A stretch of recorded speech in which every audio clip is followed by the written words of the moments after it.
Ask me a question. I am. So, Pat, where and when were you born? Chico. You were born in Chico. I was. When? At Enloe Hospital, October 22nd, 1933. So that makes you how old? Almost 86. Wonderful. And that Amazing. that makes you a Scorpio? No, I'm right in the cusp. Between- Libra and Scorpio. It's right there. Balancing act. I never admitted there was Scorpio in there for many years, however. Well, what's the Libra part and what's the Scorpio part? My voice is not so good. Libra is bookish, thinking, kind of take your time, sort of take care of people. Libra and Scorpio is much more fun. All kinds of fun. Yes, I discovered that later on. And it was very good, yeah. So, You've talked about having a bucket list. When did you, what was your first goal that you can remember? Well, I want to achieve or experience da-da-da. it was when I was 12. It was in my backyard. And it was in Bakersfield, California. And I think I was lonely.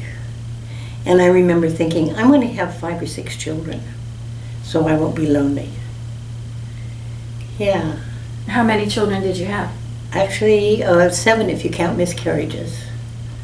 So And five live children. Yeah. And all kind of in a hurry, all 5 within 8 years. Oh my goodness. Yeah. Sometimes I just lay down on the floor like this. Overwhelmed. And just let them run around. And was your husband as eager as you to have that many children, or he just kind of went along with your wishes? No, they were all pretty much accidents, but I was a really good Catholic girl, so I didn't believe in birth control, and he was a middle of the night man. So between the two, that's right. You didn't have time to. Didn't have time, any no. preparation. No. So, yeah, and he was a professor at UCLA. I married him when he was still in school, in graduate school at Berkeley. And what was your educational background? When I met him, I was in first year of college at Berkeley, and 17 years old, really stupid 17-year-old, naive, etc., etc. Promptly got myself pregnant. Kind of on purpose? No, Oh. no. Somehow I had not really put together that whole thing of this, then that sort of thing, you know? So, anyway, got married really young after my first year. So you were 18? 18. How old? He was in his He 20s? was 25, Oh my. yeah, yeah. He was a physicist, and he informed me that physics would always be first in his life, that nothing else would take first place. I should have known. He told me before. I should have listened. I did not. So, but anyway. And then how far did you go at Berkeley after you got married? Oh, not very far, because the baby came right away, or very soon. And so I finished up summer session, and in fact I was in labor while I finished up summer session. Taking your Just- finals? Yeah. Oh and my. Scared the instructor to death. So yeah, I finished it up. And baby number 1 came when I was 19, just 19. And that's Stephen out there. And so now he is going to be 66 and I'm going to be 86. My goodness. Yeah. It's been a long, really eventful, wonderful awful life. What were the highlights, the most wonderful parts?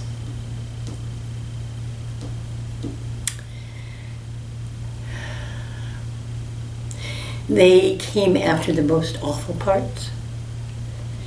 And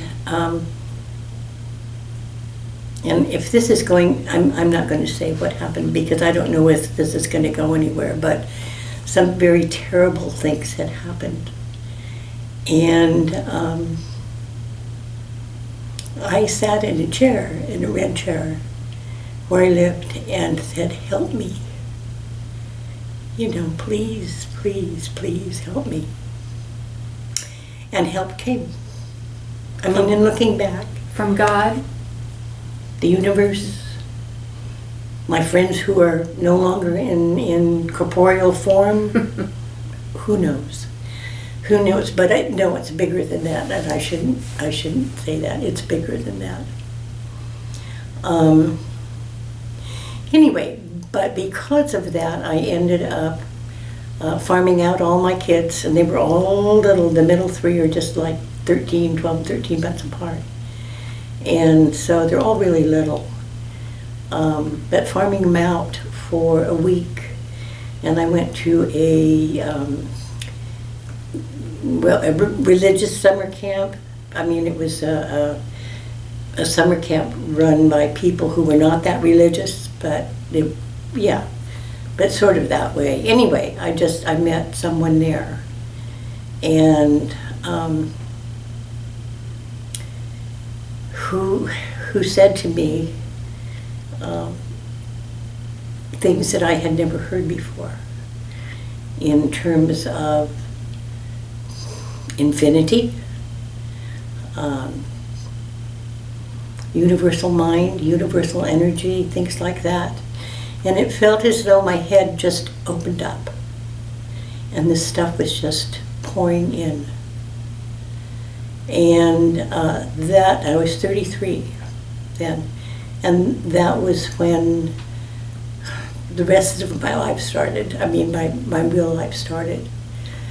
Because, and I haven't told many people this, but after I got home,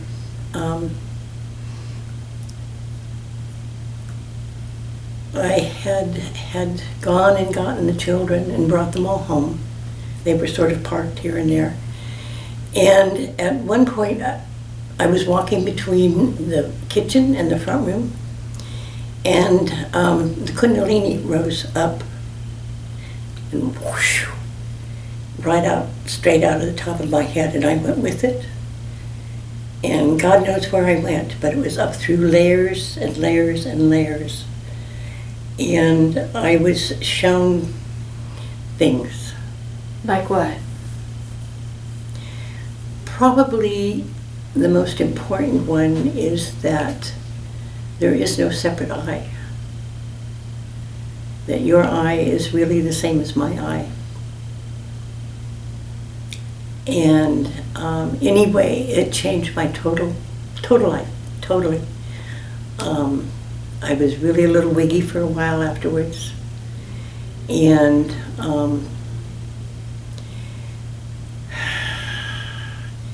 at that point, it was at that point or later on, I'm not sure, that there may have been something else, but anyway, I had a chance to really, this only happened and it lasted like 3-4 seconds maybe, 5 seconds, but a life-changing 5 seconds.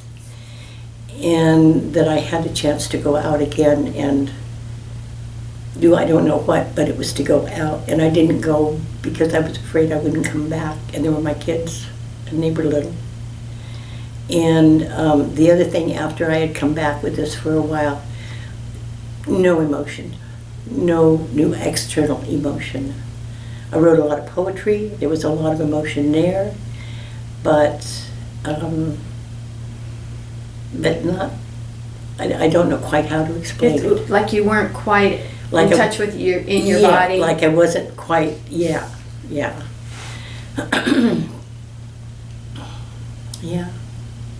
So anyway, life went on after that, and when was the divorce? What triggered that? He was a very bad man who did very bad things. And again, I'm not going to go into it because he's still alive. So what gave you the courage to leave with all those little kids? With all those little kids. I was desperate. I couldn't stay. And at that time, you could get help to go to school if you were a returning housewife. So I looked that up. Reentry student. Yeah. And I looked that up, and they would pay for me to go to school. And so I started that. Went back to school. At Berkeley? Oh, no. Junior college. Very junior college. Was this in Bakersfield? Where was this? No. This was in the Los Angeles area. Yeah, no. I mean, I only lived in Bakersfield until I was, in Chico until I was 2 or 3, and then we left. But Chico's home. Chico's home. Anyway, just from that time,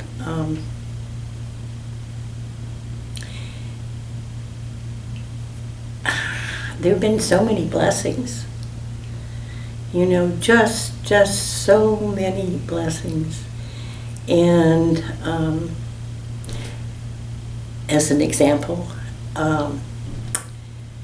finished school up here and came back to Chico with my kids because the boys got into drugs and their friends told me about it. So I packed up and came up here. Well, the first thing they found up here was drugs too, so, you know. Yeah, but they're all alive and healthy at this point. It was... Anyway, where was I with that? Came up here. You went back to school? And went back, and, I finished at junior college. And so came up here for the second 2 years. And just had a blast. At Chico State? At Chico State. What did you major in? Social work. Yeah, because the other message has been, be kind to one another. We're all one, Yeah. and be kind, so be kind, yeah. Yeah. And then you worked as a social worker? Mm-hmm. And did you have a particular population that you worked with? Adoption for the most part, but I worked with people with mental and physical disabilities in the hospitals. I worked there, but mostly it was with adoption and foster care, and I was very good at it. I worked in Northern California, up in the mountains. I had 3 counties that I covered. And, yeah.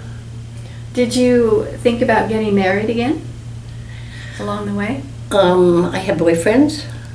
Very nice men, mostly. Very, very nice men. And, but no.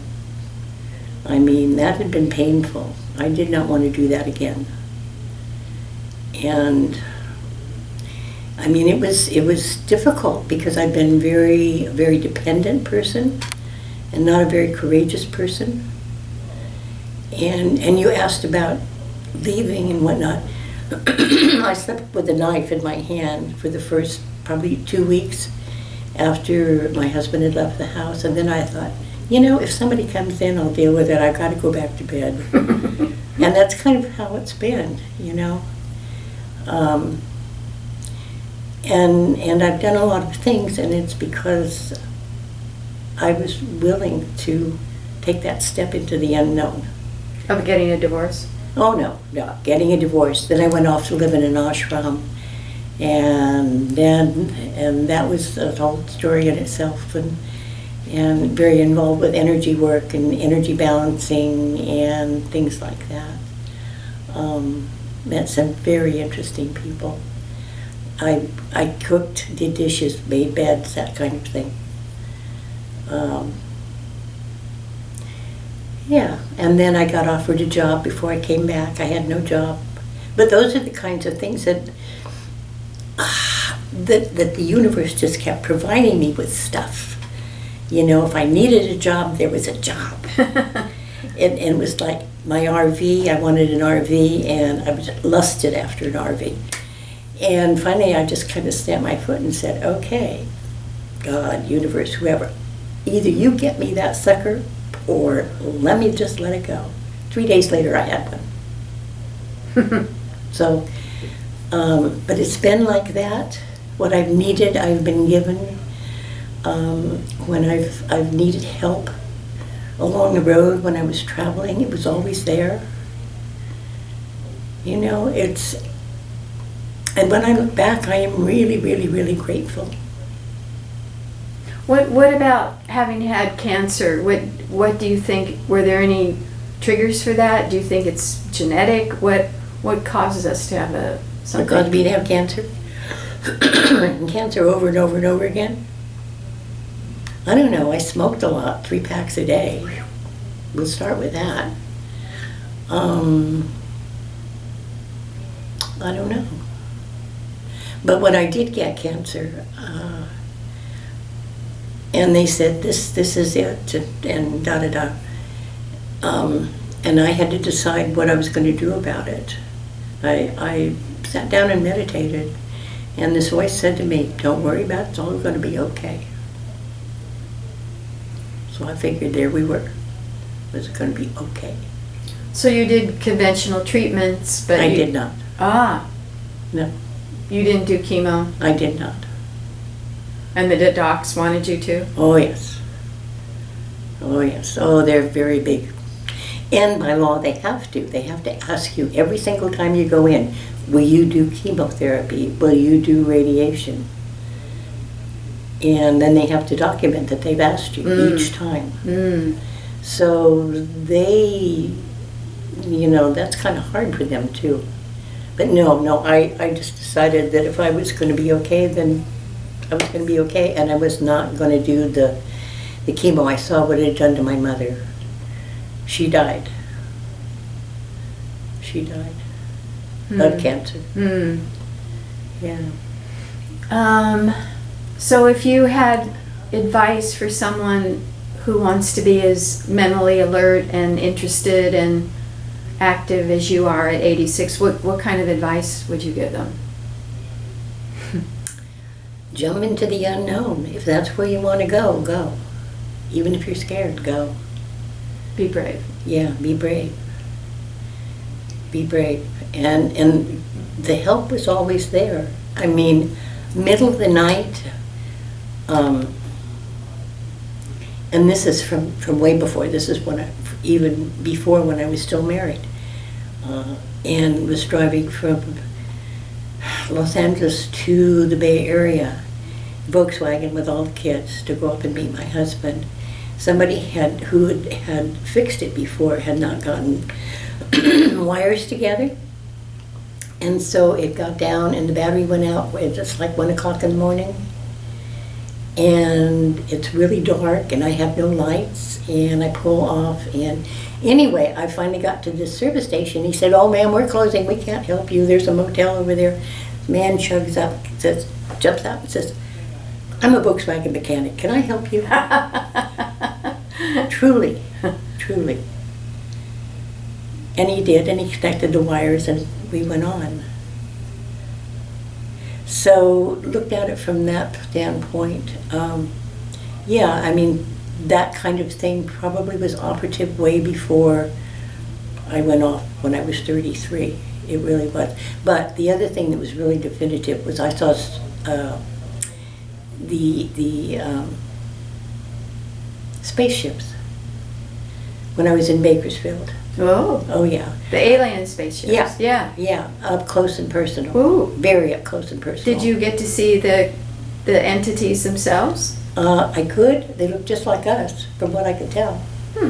There was the saucers that came down, but there was also the big ship up there which blinked out. The mothership. Yeah. And that was there. It was huge. It blinked out. I went in and I was 13, I went in and told my mother and father, and they said, "You did not see that." In the newspaper the next day. It was all over the newspaper the next day because it was all over, and that was the time they were buzzing Washington. So, yeah. So that, I think, was really, really good because it just really did open me up to, like, hey, anything's possible. At kind of a core level. So, yeah. Is there anything that you would do differently in hindsight?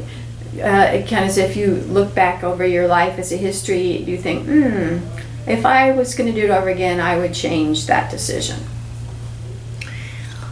I would have left my husband much earlier, or I would not have married him in the first place.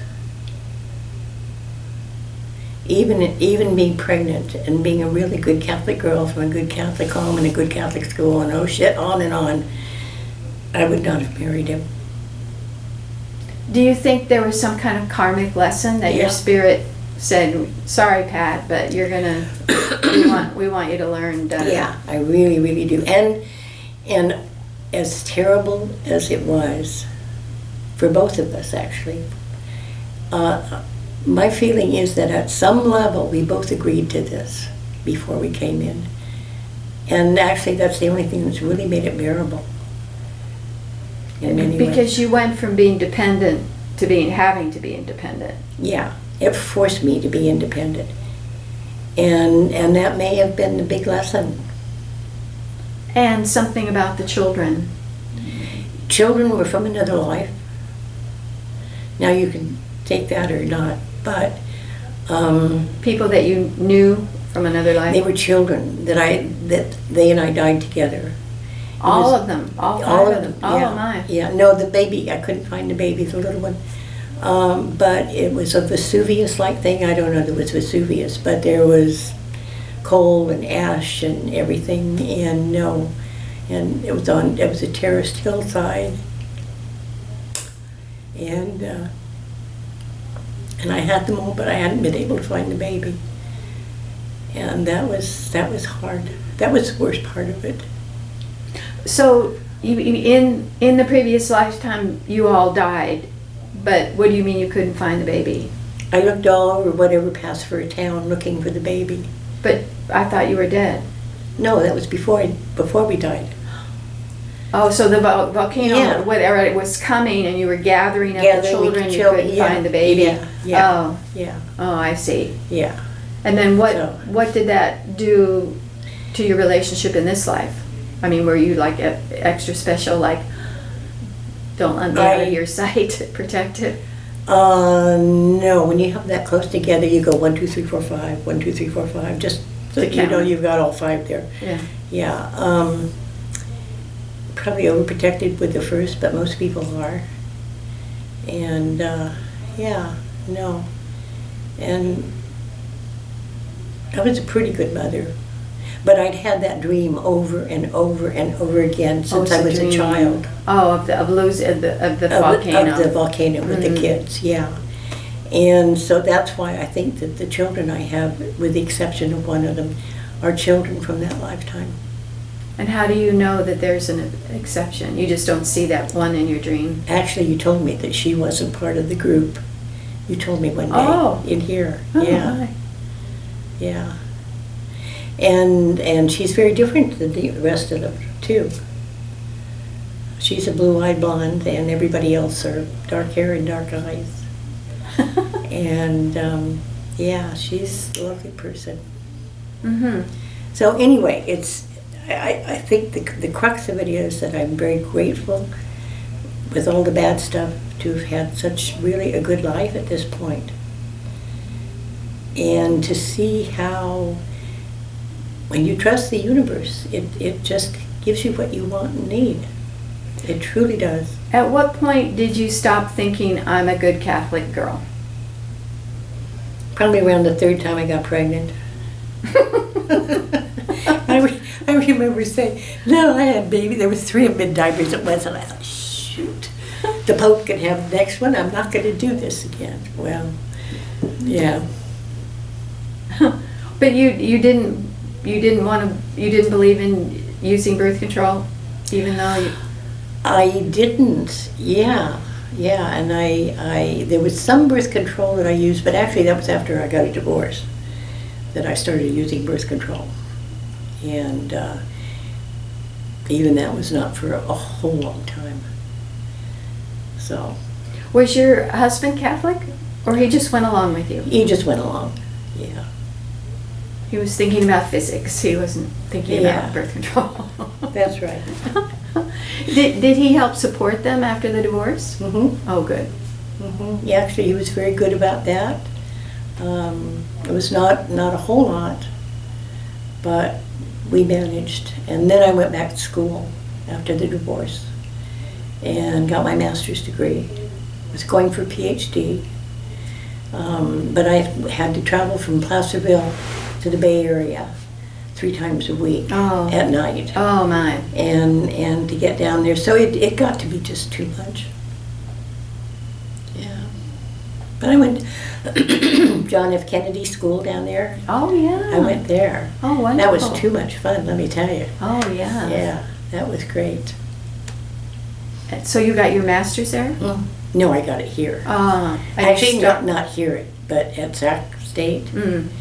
Yeah, and that's another thing. It's like I decided to go, and so we were driving around in Sacramento, all the kids and myself, and number 2 son said, "Stop here." It was this little hole in the wall real estate office. He said, "Stop here." So I stopped and went in. For 2 weeks, they had an opening where you could get help buying a house.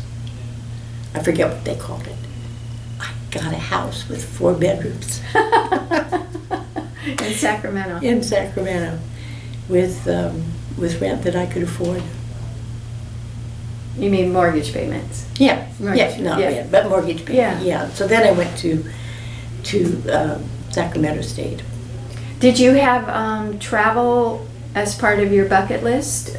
Go to different countries, or is that not important Travel, to you? yeah. As time went on, I wanted to be a hermit on a mountaintop, and I got to be that.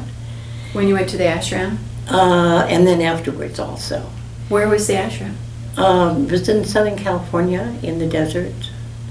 And that was when, I forget what his name was, but he was he was Indian, and he had an ashram, and I forget, but it was pretty wiggly there. So anyway, I went off to this other one.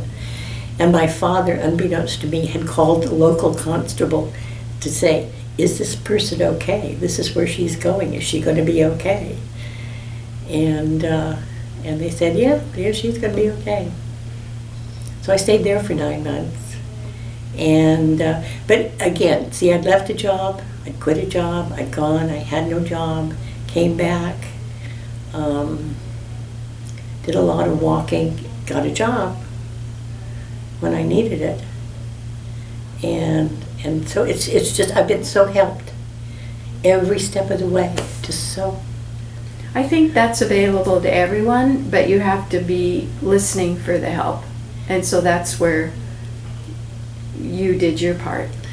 Well, and you have to be able to jump off into essentially an abyss where you don't know what's going to happen. That's something you really want, but you don't know what's going to happen if you do it. And to just like hold your nose and go for it. Yeah. Is there anything else on your bucket list, or you've done most everything? I've done most everything.